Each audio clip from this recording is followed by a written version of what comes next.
আসসালামু আলাইকুম। আশা করি আপনারা সবাই ভালো আছেন। আমি আলহামদুলিল্লাহ অনেক ভালো আছি।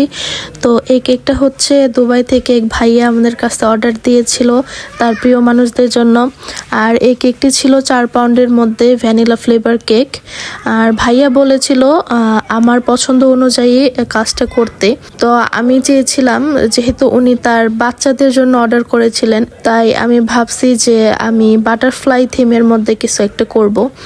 তো ভাইয়া আমাকে বলেছিল যে টোটালি আমি আমার পছন্দ অনুযায়ী যাতে করি। দূরে থেকেও যে ভালোবাসা প্রকাশ করা যায় তার একটি প্রমাণ হচ্ছে এটা। আর ভাইয়া যেহেতু দেশের বাইরে থাকে, তাই আমাদের মাধ্যমে বাচ্চাদের সারপ্রাইজ দিয়েছে। আর আপনারাও যদি চান তাহলে এভাবে আমাদের কাছে অর্ডার দিতে পারেন আপনাদের প্রিয় মানুষদের জন্য। আর যেহেতু এটা সারপ্রাইজ কেক যাবে, তো ভাইয়া এর কারণে আমাদের ফুল পেমেন্টটা করে দিয়েছিল। আর হ্যাঁ, একটা কথা বলে রাখি, আমি হচ্ছে ফুল সাভারের মধ্যে কেক ডেলিভারি দিয়ে থাকি। সাভারের বাইরে আমি কোনো অর্ডার নিই না। তো অনেকে হচ্ছে আমাকে ইনবক্সে মেসেজ করেন যে আপু গাজীপুর দেওয়া যাবে, আপু ঢাকাতে দেওয়া যাবে। এখন আমি সবাইকে ভিডিওর মাধ্যমে বলে দিচ্ছি যে আমি সাভারের বাইরে কোন অর্ডার নিচ্ছি না। চলুন তাহলে আমরা এখন কেকের মধ্যে ফিরে যাই। যেহেতু মেয়ে বাবুদের জন্য নিয়েছে, তো এর জন্য আমি চেয়েছিলাম পিঙ্ক কালারের মধ্যে কিছু করতে। তো আমি কেকটা প্রথমে হচ্ছে ক্রাম কোডিং করে ফ্রিজে রেখে দিয়েছিলাম।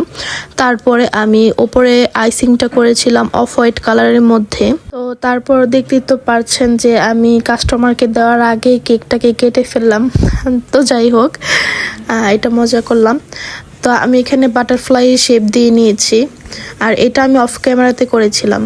আর হ্যাঁ, আমি সাইডে হচ্ছে গাঢ় মিষ্টি কালার যেটা বলে, মানে রেড না, রেডের যে হালকা কালার যেটা, সেটাই আমি চারপাশে হচ্ছে বর্ডার হিসেবে আমি দিয়েছিলাম।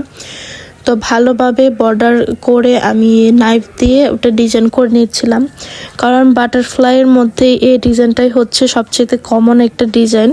তো আমার কাছে এইটা খুবই ভালো লাগে। আর এটা নিয়ে হচ্ছে আমি 2টা বাটারফ্লাই থিমের কেক বানিয়েছি। তো আমি চারপাশে হচ্ছে ভালোভাবে ডিজাইনটা করে নিচ্ছিলাম। আর আমার বারবার হচ্ছে মানে ক্রিমটা হাতে লেগে যাচ্ছিল। তো তারপরে হচ্ছে আমি বেবি পিঙ্ক কালারের মধ্যে আবারও সেমভাবে ওই বর্ডার করে নিয়েছিলাম। আমি যখন এই ডিজাইনটা করতেছিলাম তখন আমার ক্যামেরাটা অফ হয়ে গিয়েছিল, তাই আমার এই ভিডিও ক্লিপটা নেওয়া হয়নি। যখন আমি ভিডিওটা এডিট করতে বসেছি, তো তখন দেখলাম যে ভিডিওটা হয়নি। তো যাই হোক, আর আমি বাটারফ্লাইয়ের চারপাশে হচ্ছে গোল্ডেন লিফ দিয়ে ডেকোরেশন করছিলাম যাতে দেখতে আর সুন্দর হয়। আর কিছু সুগার বল অ্যাড করে দিয়েছিলাম। আর ভাইয়া তার বাচ্চাদের নাম লিখতে বলেছিল, সেটাও আমি লিখে দিয়েছি। আর হ্যাঁ, আমার ভিডিওগুলো যাদের ভালো লাগবে তারা সবাই আমার পেজটা ফলো করে রাখবেন। আর হচ্ছে আমার ভিডিওগুলো লাইক, কমেন্ট, শেয়ার করবেন। তো আজকে পর্যন্তই, আল্লাহ হাফেজ।